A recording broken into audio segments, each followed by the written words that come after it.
70% of America's land and water is in the hands of farmers and ranchers. They manage the vast majority of the American landscape, so it's absolutely vital that they are good stewards of that land. And in my experience, certainly in my travels through the Mississippi watershed and my experience of California landowners, the vast majority do an amazing job. They invest an enormous amount of time and energy in figuring out how to manage their lands in ways that also support water quality and support wildlife and help keep our air clean and support the health of the larger human community.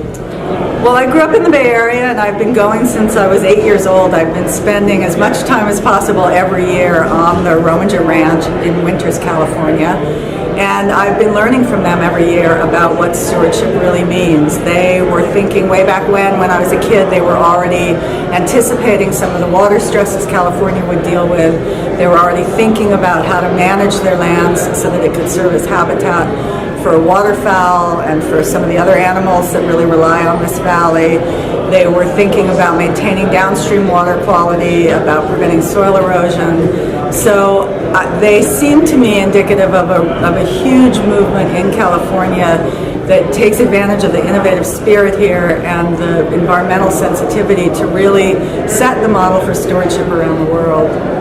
Partnerships are absolutely essential. I work for Environmental Defense Fund, and it's a sort of core principle of ours that the way to really make change in the world is to bring together people, sometimes people even who have perceived each other as enemies, and find common ground and really figure out how to meet everyone's goals together.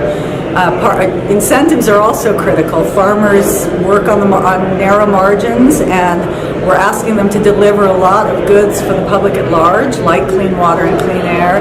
And so it's really important to make that economically possible through financial incentives that reward those activities.